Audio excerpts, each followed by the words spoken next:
ตอนหนาวแห้งมันขามมากบ่ได้เด้อพี่น้องบ้านบ่สู้นะมันหนาวมันแห้งขามไปขามมาบ่ได้มื้อนี้น้ำลดเนาะ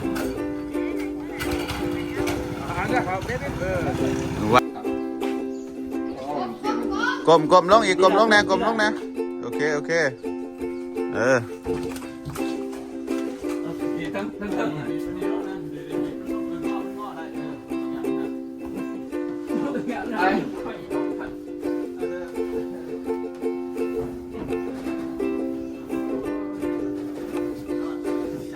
หนึ่งสองสาม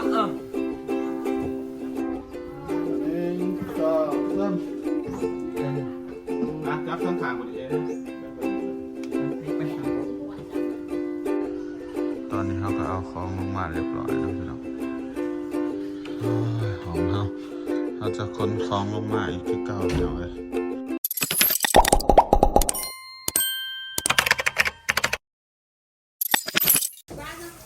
ไปพี่น้องขนของมาแต่ทั้งเฮียนหมดเลย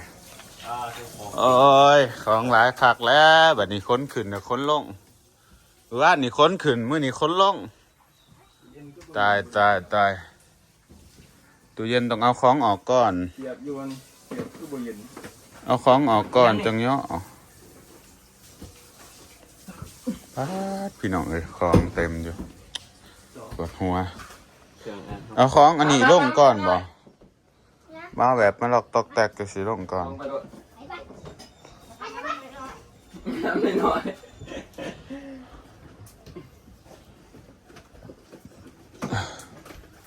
หามปุ๊บหนามมาปั๊บเฮ็ดจะได้บ่นี่อามขึ้นอีกสุดยอดหายแล้วเนาะดูว่าฟ้าตื่นยิ้มเลยเอาของในหน่อยนะลงก่อนนี่เอาเป็นพริกเบิ่งนัวเกลือไปลงไปไว้ก่อนเอาเตาเอาหยังต้องนั่งแต่ให้ฝ่าเอาลงพวกนั้นขึ้นอีกน่ะมันบกแล้วของเบาลงก่อนสิน่ะมันบ่มาหรอกวันนั้นจึงเอาอันนั้นลงเอาของเบาๆแบบๆมาหลอกตอกแตกข้างลงก่อนนี่แหละเป็นอันตอกทานมาหลอกตอกแตกลงเพราะว่าจังเลยเขาก็ไปเฮ็ดกินอยู่ลุ่มอยู่แล้วเนาะพี่น้องอันกันสิเฮ็ดกินอยู่ทั้งเฮือนมันยากส่วนแบบว่าของอันนั้นอันนี้ของส่วนตัวเฮาก็จังไว้อีกทีนึงเนาะของบ่สุกสิบ่พาเอาลงดอกเอาลงมาหลักตอกแตกหน่อยนึงมื้อแรกนี่ก็สินอนลุ่มหรือเทิงก็จังว่ากันสีว่าน่าจะไปถูกเฮ็ดได้สิได้ห้ามลงนี่แหละเฮาสิได้ห้ามลงคนอันหรือว่านี่ห้ามขึ้นก็บักปอจนเมื่อยมื้อนี้ห้ามลงอีกเนาะคักเนาะบ้านเฮาเนาะมีแต่แนวให้เฮ็ดเสมอไปเอาอันนี้ได้ลงละนี่เอานี่แหละแนวกระตากระตอกกระแตกจับลงโดดนี่นี่เอาตัวไรจะเอาอะไรนี่เอาแบบอามิโนโมโตะมาแตะนี่แนวนี่ตัวจับไปโหลดจับลงไปขี้ไผ่บนโหลดตัวเอาอะไรเอาที่ละหน่อยใจปานอย่าไปตันนะลงไปเล่นบอลไหมไปนั่งบอลไหมแล้วนี่สิภาพเป็นแตบเป็นรางวัลปลอบใจ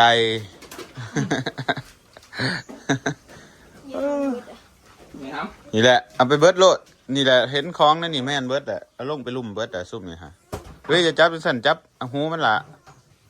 หันเข่าเลยจับหูมันเอาไปได้ตัวไรมันนักกับว้าวแดะคล้องมาหลอกตอกแตกเป็นหนามเป็นแหนมจับเลยล่ะเอาลงไปเลยอันตรายเอาละนี่เป็นกระขู่เป็นกระขีเอาเลยไปพี่น้องเดี๋ยวเขาค้นซอยกันก็เด้อหมอก็เอาลงไปโหลดละเป็นกระปุกมาล็อกตอกแตกจับโหลดเดี๋ยวเขาค้นคล้องซอยกันก็เลยบัดนี้พี่น้องจะเอาคนคอยางลงเด้อตกคันใดได้มันหยุ่งมันยากชีวิตบ้านตั้งหลังเด้อพี่น้องเด้อบ้านตั้งหลังนี่มิแต่แนวยากงามฝนมาหลายคนก็ว่าทำไมไม่ย้ายไปอยู่ข้างนอก อยู่ข้างนอกนี่โอ้ใส่เงินหลายพี่น้องถ้ามันสิหาซื้อดินอีกเนาะซื้อดินอยู่นอกทางก็ประมาณราคาถึกๆพี่น้องหลักแสนหลักล้านบาทเอาลงเบิดหรอล่ะดูสิเอาลงเอาใส่ก็พากันเอาลงที่ละหน่อยเมื่อยคัก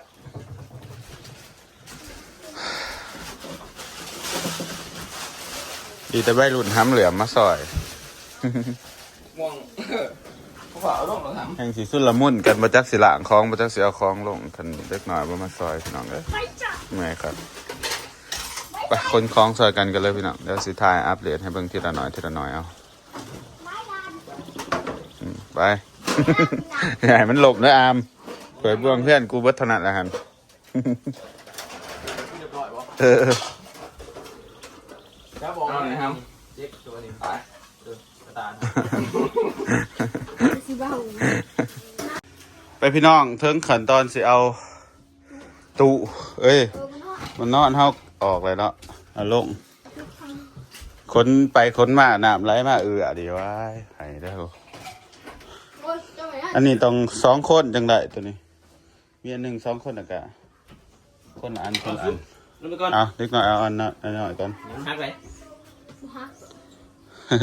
เอาไปว่างไว้แถวๆไหนเลยครับในห้องนั่นแหละโจมไปก็ได้ไปได้ปะนักวะนักปะจิ๋ว รู้สึกขาดเอาไปชิโร่ก่อนเฮ้ยฮักได้เฮ้ย ปิดได้ดิปิดทางนี้ปิดขึ้นไปนี่แข่งขันหาใส่กัน คนหนึ่งทั้งหลัง แข่งขันหนึ่งแข่งขันใส่กันเดียวกันเนาะเอาดีแล้วไปนั่นสิอยากตัวนี้แหละตัวอันนี้เนาะไปได้ห้าไม่แปลนลงก่อนพี่น้องไปจักน้อยเด้อจักน้อยเอานี่ลงนี่มาไปอย่าเอาหนียันเราหลอกลั่นเขาหาเนี่ยเดี๋ยวใหม่เดี๋ยวขึ้นคูสบายดีพี่น้องสบายดีสวัสดี14สุขคนพี่น้องยินดีต้อนรับเข้าสู่2บ่สุขคนดีเด้อไปมื้อนี้มีข่าวดีพี่น้องน้ำบกแล้วเด้อพากันเก็บของบ่ทันแล้วซ้ำมื้อนี้มีผู้ใหญ่ใจดีมาแจกข้าวแจกของเนาะบ่ฮู้ว่าเพิ่นมาแจกอีหยังแล้วเฮาสิพาไปเบิ่งอยู่วัดคือบอกได้ให้เอาผัวเห็นบ่มีแต่คนบ่มีคนอันนี้เอาเบิ่งกันสาวตีพี่น้องล้างตู้หยอกตู้เย็นผู้ใดมาแจกของนี่นะแม่นบ่จะเมืองจะแขวงบ่โอ้ยคือมันดีแท้บัดนี้พี่น้องหลับท่านอาบไปสาว โอ้ยจะมึงจะกูสาวตีพอดีได้เลิกล้างบ้านล้างตู้เย็นเนาะคันหน้าบ่ถ่วมคือสิบ่ได้ละ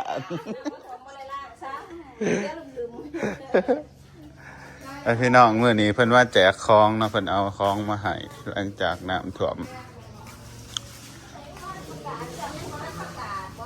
นะเพิ่นบ่ทันได้มาฮอดบ่จักพี่น้องเอ้ยมาเบิ่งเพิ่นแจกของก่อนพี่น้องน้ำท่วมมื้อหนึง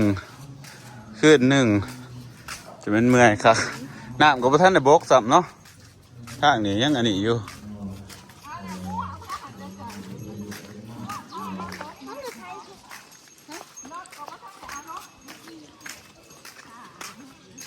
รถข่อย รถข่อยยังอยู่เทิงอยู่ยังบุดอยู่ยังบ่ทันได้เอาลงหรอกมันสิบ่ทันได้เอาลงง่ายๆผู้ใดเพิ่นมาแจกเนาะเดี๋ยวเฮามาเบิ่งกันพี่น้องว่าอันภาคส่วนใดเพิ่นมาช่วยเหลือ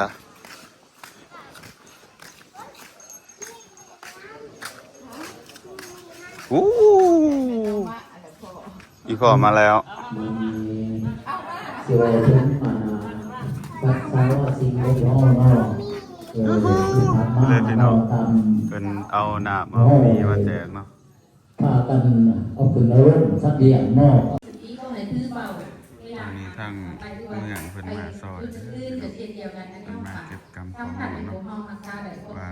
เสียหายยังไง เวลาเกิดตกช่วยจุดได้เขาควรเป็นวันอันนี้ในทาง เขามาเก็บกรรมข้อมูลทางบ้านก็เสียหายอัน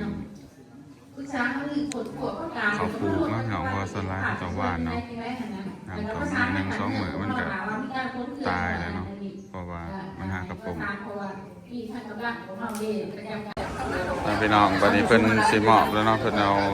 น้ำดื่มแล้วก็มาให้เนาะ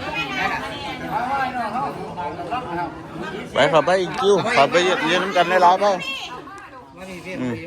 ตายหูได้หลายเออ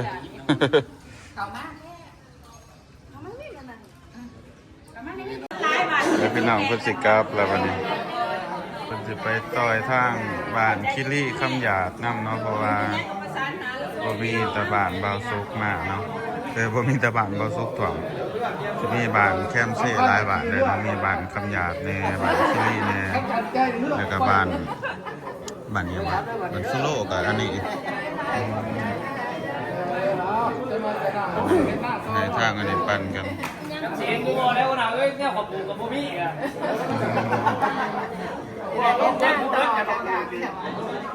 ปกติเลยคุณเล่นยักษ์สองจะมี เป็นเอามาดิตอนหนาวแห้งมันขามมากบ่ได้เดี๋ยวพี่น้องบ้านบ่สู้นะมันหนาวมันแห้งขามไปขามมาบ่ได้มื้อนี้น้ำลดเนาะว่านนี่มันเพื่อขามบ่ได้บ่มีคนแล่นเลยพี่น้องบ่กล้าใส่เพราะว่าน้ำมันไหลแห้งคนในยังวะคนในออกบ่ได้คนนอกก็เข้าบ่ได้เนาะ ไปจุ๊เฮาไปหาคนของต่อแล้วบัดนี้ไปแบกกันนะลุงแม่ไปให้มันแล้วจักคน3-4 คนกันนะเจ้าพ่อเลยไปแบกกันนั่นต่อไปพี่น้องตอนนี้จะเมืองเพื่อกลับแล้วเนาะเพิ่นเอามีมาให้กับน้ำดื่มเพิ่นมาเก็บกรรมข้อมูลเพิ่นว่าจะเอาเมล็ดข้าวมาให้เมล็ดพันธุ์ข้าวเนาะเพราะว่าอันชาวบ้านส่วนร้ายเนี่ยเป็นว่านกะพี่น้องว่านกะอะไรกะอันบางคนเพิ่นก็ว่านหน้าเขานะก็เสียหายเนี่ยนะเนาะเพิ่นก็มาเก็บข้อมูลลงมาอันนี้เบื้องต้นก่อนเพิ่นว่าเรื่องพันธุ์เขากับจังหวะอีกที่หนึ่งเพิ่นว่าสิเอามาเพิ่นว่าเพิ่นบอกว่ามื้ออื่นเจ้าแฟงสิลงมาเนาะแต่ว่าบ่ฮู้ว่าสิลงมาฮอดบ้านบ่สุกบ่เพราะว่าส่วนร้ายเขาเจ้ามาเขาเจ้าจะฮอดจะฟังพี่น้องบ้านนาคามแล้วก็ทางในบ้านนาคามก็สิเอาเครื่องคล้องมาให้จังซี่นะแต่ว่ามื้อนี้เพิ่นมาครั้งแรกเลยพี่น้องครั้งแรกที่เคยเห็นเจ้าเมืองเพิ่นลงมาฮอดบ้านส่วนร้ายมันขามยากเนาะน้ำมันแห้งเป็นกระบอกกะขามบางคนก็ได้อันนี้เจ้าเมืองบ้านติดน้ำที่นี่จังกะมาอันนี้น้ำ60 แพ็คกับมาเนาะมา2 4 6 10อันพี่น้องส่วนมอเตอร์ไซค์บาสุกยังไม่ทันได้เอาลงซะเนาะเดี๋ยวตอนแรกนี่สิมาเอาลงซะเรามีเวลายังเหงียนอยู่เพื่อนอยู่มาพี่น้องหลังจากอันไปเอาของฝากแล้วเอาไปเอาของแจกแล้วเขาก็สิมาเมียนของเขาต่อเนาะเมียนตู้เมียนตั้งนี่แหละยังหลายอย่างเลยพี่น้องต้องคนขึ้นคนลงเมียนอันนี้เขาส่วนของเขาก็สิเอาอันเตียงนอนเขาลงมาเนาะสินอนอยู่นี่แหละเมื่อแรกเขาทั้งหนาก็ได้เขาทั้งหนาสู้ได้กระเป๋าเวิร์ดไปเดี๋ยวเอาก่อน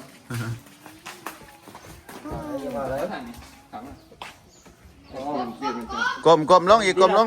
นะโอเคไปใส่เอามือออกปงลงที่ละครั้ง เออ บันไดจึกตูดที่มันแห้งแล้วบ่พื้นนะ ขี้เกียจ ไปสู้ยังอันนี้กูบัดนี้ ยังที่นอนกูแล้วแม่ถ่ายคลิปไปเนี่ยเขาจะไปหามที่นอนก่อนพี่น้องอ่ะหามที่นอนลงมาอีกก่อนนอนอยู่เพิ่งมันแฉบร้าน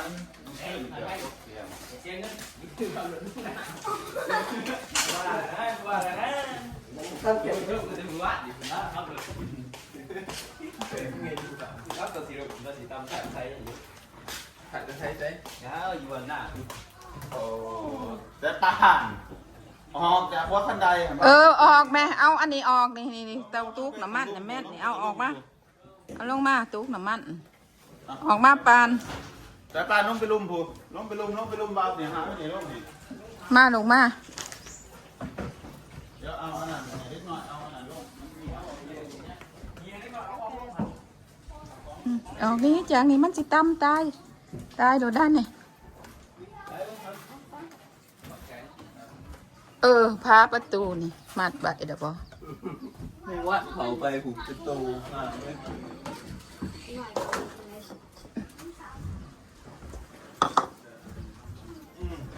ไปก็ไปมา โอ้ยเดี๋ยวกูตีนะโบ มา มันก็ดีสุกแม่ติดแม่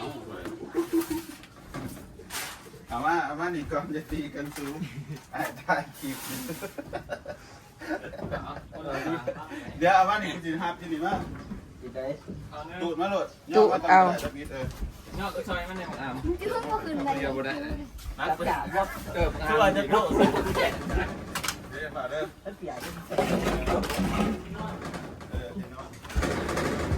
คอยเด้อเลยโต๊ะเด้อ ดีเป็นโรคนั่นเนี่ยดีทั้งดีโลกนะดีเป็นโลกเงาะมันเงาะได้ต้องย้ำฮะ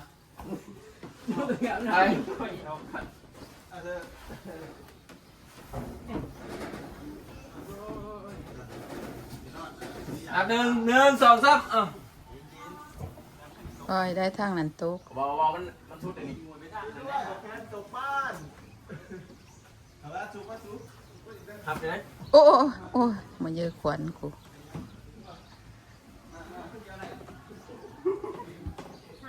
แก้ตามขั้นใดหันแดววันนั้นจังห้ามบัดนี้ ใส่หม้อวะ ตัวลูกนี่ตัวลูกตัวลูกก่อนแต่หมอกมีนานนะ ตรงมาเลย เพื่ออะไรสิต้น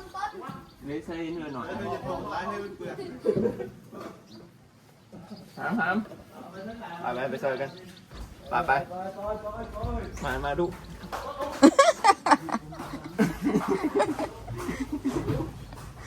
เละ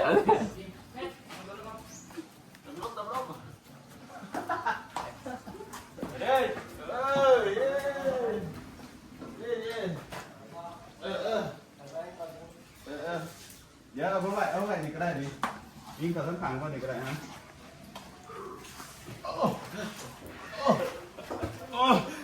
ตีนอดยังแนวนี่เฮ้น้ำมาอีกหามอีกที่ใครเด็กกูปีนี้ต้องมี2-3 เทื่อแน่นอนพี่น้องเอ้ยน้ำท่วมบ้านนี่ได้สังกิ้วได้หลายสูเบิร์ดแต่แนวนักบ่ได้ยังตู้เย็นบ่ตู้เย็น ตู้เย็นปลาหันก่อนเป็นยังยานบามาอีกเทือที่2ที่3เอาแต่ตู้แช่นี่ไว้ดุม เดี๋ยวโอ้นั่งกับตู้เย็นใส่อยู่เสมอ ใส่บ่เอาซะ ตู้เย็นมันบ่นักปานใดดอกของเฮามันหามง่ายกว่า เอาของออก หามง่ายกว่าเสื้อข่อยอีก บ่ มันเบา ไปเอาของออกซะ ปักตั้ง คือถ่ายตู้ก็เลยมันคือถ่ายเท่าเลย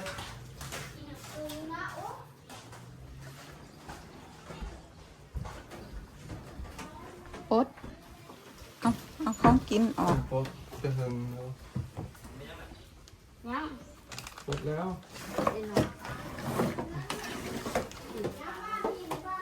เอาของกินออกซุปออกเบิดในฟ้า ทุบมาทุบอีกรอบอัน เห็นไหมว่าคงกินวะ นี่เดี๋ยวมาว่างไปนี่ มันอันนั้น นะนั่นก็ดีดกลับไปเด้อ หันในผามันหันเอาออกมาสู้ เอาไปวัดพา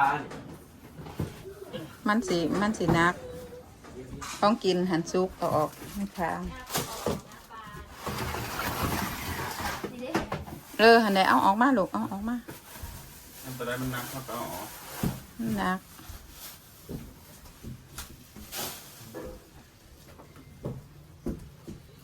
ตรวจเดียวเอายังสิโตแต่ บิวห้ามไปอยู่นี่กูมา กินขาดเลยน้องสูเบียร์ตอนนี้เลย พอเบียร์จะมันกดอันนึงพอหรอกต้องเรียง สอง สองตัว กินแน่สู้ อย่าเปิดเอาไปอันนั้น กูจะด้วย ไป ถึงพอ ได้เนาะไข่นะ ไข่เด้มันสิบ่ออกตัวมันสิบ่โตบ่ มันเบาๆนะเดี๋ยวถ้าย่อตรงไป มาตรงสิไอ้น้อยแบบคนเดียวกันไอ้ดอกนี่ มาเริ่มกันนี่ย่อท่านอะไร เอาของหน่อยตามกันเด้อ เอาออกก่อนอันนั้น จังย่างลงหลั มั ง นสิเอาก็ออกใจมันแน่หันมันสิเหยียบ กูว่ากูต้องขึ้นกูต้องลงก่อน กันใด งั้นเดียวมันขั้นใดเห็นเด็จังปะ ย่านเหยียบบ่ถือคอยตูดอันนี้ก็ปงคอยตูด ค่อยปงเอามันเป็นอย่างที่เด็กค่ะ เอาเป็นยัง ตูดเอาผู้หนึ่งนั่นแหละ มาห้ามลง บ่ตูดลงที่เด็กขัน ย่านเหยียบ มาตูดมาเอาลงที่ขาดได้ยี่ดอกเอาทางล่างมันมาเด้อสิลงก่อน ไปลงก่อนน้ำผู้อยู่เทิงน้ำไปหับที่เด็กขัน มาให้กูสิลงก่อน ไปลงไป2 คนก็ได้ ไอ้ทุกไป อยู่คนมาฟังเองครับแต่ข้างหลังสองข้างหน้าสองเอาไว้ข้างใน เอาทางดังมันไปน่ะมันหย่อยเนาะ เอาข้างหน้าเอาข้างล่างมาให้เฮาสิย่อที่ตัวกับขึ้นบ่ทัน เอาข้างข้างดิ บ่ข้างหลังมันจะมีบอลจับมาตูดไม่อีกตูดไม่อีกต้นน้ำขึ้นมา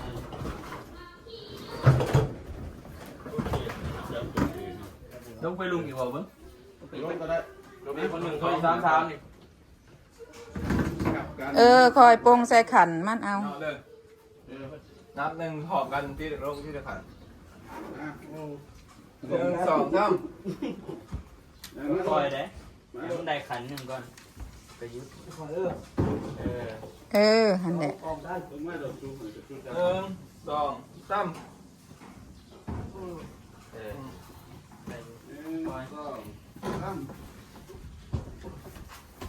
เหยียบดีๆด้วยสูง2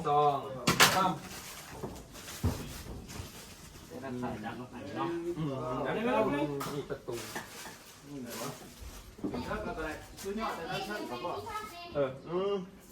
ไหว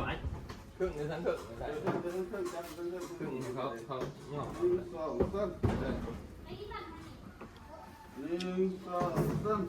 ยัง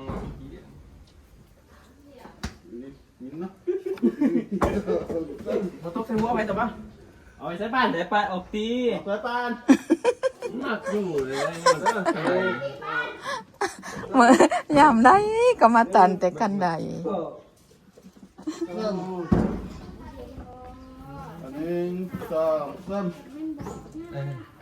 นะจับข้างขางกูดิเองนะได้เปิดนี่ก็ได้ ไปทางรถ นะเอาไปได้หรอ นิดแล้ว ตูดเอา โอ้ตาย ตูดเอามันตูดได้อยู่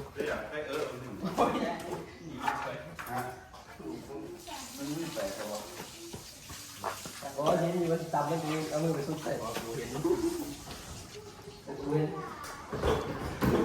เอาดูเอาเป็นไงจับเปิดนี่เบาๆนะ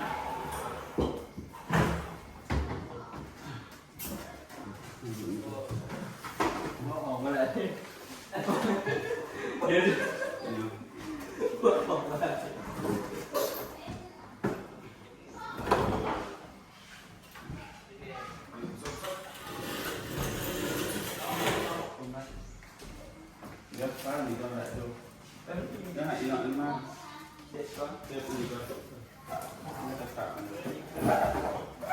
นี่ตัวนี้เอาลงแน่นี่ตัวนี้ คือว่าเอาตัวนี้ลงแบบ นายว่าเซตอันนี้นะตู้เย็นนะเด้อ เออนี่มาเอาตัวนี้ลง นะเด้อ มันเปื้อนร้าน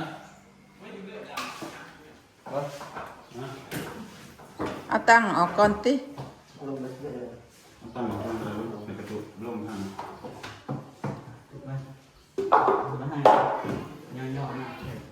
อ่ะเนาะ หนึ่งสองสาม เดี๋ยวเด้อ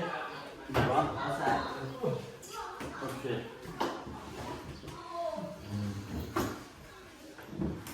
บาเชีย ตัวนี้มันมีตีนมันง่ายตัวบ่มีตีนมันย่อหยาบ เดี๋ยวนี้ โอเครอแล้วบัดนี้ ไป เมื่อครับพี่น้องมื้อนี้เบิดมื้อได้เสร็จทั้งล้างตู้เย็นเลยเด้อเดี๋ยวค่อยไปเมียนในห้องเขาต่อกันพี่น้องบัดนี้ห้องเขาก็ยังบ่ทันแล้วเครื่องของใส่ส่วนตัวบัดนี้จึงสิเอาลงมาขอบใจเด็กๆหน่อยซุมนี้ได้หลายขอบใจเด้อสูเด้ออู้ ไม่เป็นไร มาล้างซอยมาล้างซอยค้นของซอยเห็นว่ามีเขาคือสิเมื่อยครับพี่น้องเอ้ยตอนนี้เขาก็เอาของลงมาเรียบร้อยเนาะพี่น้องเฮ้ยของเขาจะค้นของลงมาอีกคือเก่าพี่น้องเอ้ยหลายคนก็อาจจะว่ายานมันบ่ถ่อมบ่ว่าสุดคิดว่ามันน่าจะถ่อมอีกเนาะหอบหนึ่งแต่ว่ามันบ่แม่นไกลๆนี่หรอกพี่น้องมันน่าจะประมาณเดือน7 เดือน 8พุ่นแหละพี่น้องเอ้ยอีกเดือน 1 2 เดือนก็ย่ามันคนอีกตู้ก็พังพี่น้องตู้บ่สุกพังอันนี้เนาะลิ้นสักมันโป่งบ่สุกจะเอาออกไปตากแดดแต่ก็ให้มันแห้งจังเอาเข้ามาใส่เนาะยามันบ่งามเลยยามันโอเคใส่ซ้ำนี่เอาพี่น้อง